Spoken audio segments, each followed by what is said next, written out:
আল্লাহ ভুল করে ফেলেছে, আল্লাহ তুমি ক্ষমা করো, আল্লাহ তুমি ক্ষমা করো, আল্লাহ আমরা ভুল করে ফেলেছি। ভুল সবাই করে, কেন করে? হ্যাঁ, কুল্লু ইবনে আদম খাত্তা। বিষ্ণু বলেন তোমরা সবাই ভুলকারী, কিন্তু ওয়া খায়রুল খাত্তাইনা আত-তাওয়াবুন, এই ভুলকারীদের মধ্যে শ্রেষ্ঠ যে ভুল করেই তওবা করে।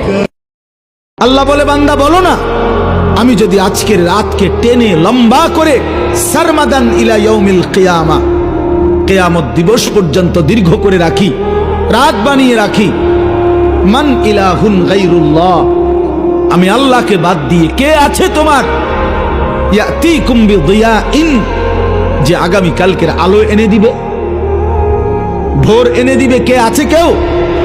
তাহলে আজকের রাত তো আগামী কালকে পরিবর্তন করবে মহান আল্লাহ। যে নারী বেপর্দা, সে বুঝে, সে কসম আল্লাহ, সে বুঝে যে তারে দেখা রাস্তার দুই পাশের পুরুষ যেই দেখে বেপর্দা নারী মেয়ে, তারে দেখে কি মনে করে, তারা মন্তব্য, তাগত ভিতরে কি কল্পনা হয়, এই অপদার্থ, এই অসভ্য, এই নির্লজ্জ নারী সেইটা বুঝে ঠিকই। হে বুঝে না? 100 বুঝে, কিন্তু তার যে আখলাক নাই, চরিত্র নাই, অসভ্য যে, এই কারণে তার হায়াও নাই। বুড়াই দেহে না জোয়ানে দেহে, এই বুড়ির কোনো লজ্জা নাই। সাইলেই হইলো, পাউডার লাগাইছি এখন একদম সাইলে হইলো, বুড়াই চাক আর জোয়ানে চাক, সাউন্ড লইয়া কথা।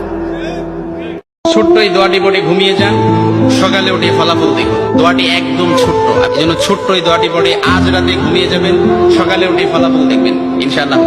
আপনি মাথা থেকে বোঝা নামিয়ে ফেললে যেরকম হালকা হয়, আপনি এরকম হালকা মনে করবেন। আপনি মনে করবেন আপনার সমস্ত গুনাহ মাফ হয়ে গেছে, এরকম একটা হালকা অনুভূতি আপনার ভিতরে কাজ করবে। আস্তাগফিরুল্লাহাল্লাযী লা ইলাহা ইল্লা হুয়াল হাইয়ুল কাইয়্যুম ওয়া আতুবু ইলাইহি লা হাওলা ওয়ালা কুওয়াতা ইল্লা বিল্লাহিল আলিয়্যিল আযীম। এই দোয়াটা রাত্রিবেলা যদি পড়ে 3 বার পড়ে ঘুমাতে পারেন, সকালে উঠেই দেখবেন আপনার মাথার সমস্ত গুনাহ, অর্থাৎ মাথার মধ্যে যেন একটা বোঝা হালকা। জীবন এমন ভাবে পরিচালনা করে, মানুষের কাজ করবেন, মানুষের সাথে কখনো অভদ্র আচরণ করবেন না। হিন্দু হোক, বুদ্ধ হোক, খ্রিস্টান হোক, মানুষকে মানুষের সম্মান দেবেন। কোন রিক্সাওয়ালা সুইপারের সাথে কখনো তুই তুকারি করবেন না। ভালো বংশের পোলাপাইন কখনো মানুষের সাথে বেয়াদবি করেন। এটা হলে কি হবে? আপনার জীবন এনার্জেটিক হবে। আপনার জীবনে 2 ধরনের এনার্জি দরকার। কয় ধরনের এনার্জি? 2 ধরনের। দুনিয়া যদি এখানে থাকেন, এখানে কিছু জিনিস তো আপনার দরকার হবে। টাকা দরকার হবে, খাওয়া